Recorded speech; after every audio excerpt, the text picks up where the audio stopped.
नमस्कार मित्रांनो, हे जे दोन नियम आहेत नेहमी इंग्रजी ग्रामरमध्ये तुम्हाला गोंधळात टाकतात. बघा, तुम्ही याआधी एस किंवा ईएस चे नियम पाहिलेत. कशासाठी? वाय साठी.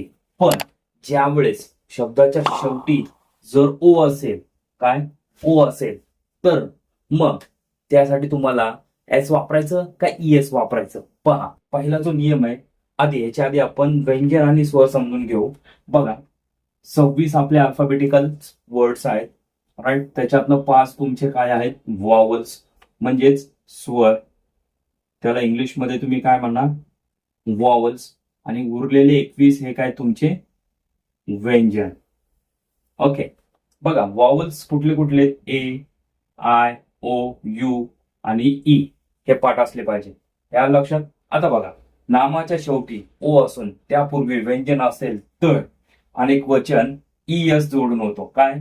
ईएस जोडून. बघा, ओच्या आधी काय आलंय? आर. ह्याच्यामध्ये आहे का? नाही. तर मग डायरेक्टली काय लावायचंय? ईएस, म्हणजे हिरोज. त्याच्यानंतर बघा, पोटॅटो, ओ आलाय, हे की नाही शेवटी. त्यापूर्वी काय आलाय? टी. ह्याच्यामध्ये आहे का? नाही. मग ते व्यंजन आहे, तर मग डायरेक्टली ईएस. आता बघा, ओच्या आधी पूर्वी पाहायचंय एल आहे, बरोबर.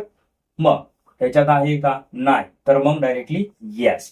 म्हणजे बघा, हिरोज, पोटॅटोज, बफेलोज. म्हणजे तुम्हाला लक्षात काय घ्यायचंय की ओच्या आधी व्यंजन आले का स्वर आलाय, म्हणजे वॉवल्स आले का कन्सोनंट आले, हे पाहायचं. आणि त्यानुसार मग हा नियम तिथं फॉलो करायचा आहे. आता त्याला काही अपवाद आहेत. बघा, अपवाद लिहून घ्या, हे पाठच करा. पहिला आहे फोटो, दुसरा आहे पियानो,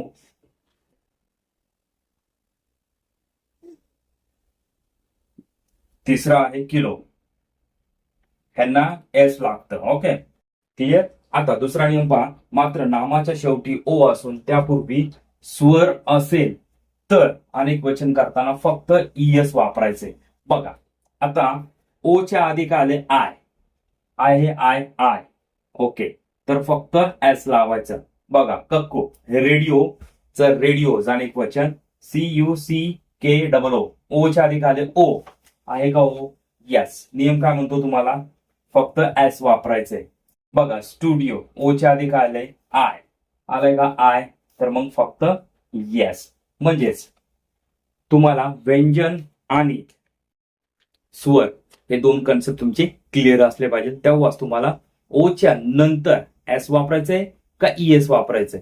ठीक आहे, काय डाऊट असेल तर कमेंट बॉक्समध्ये कमेंट करा.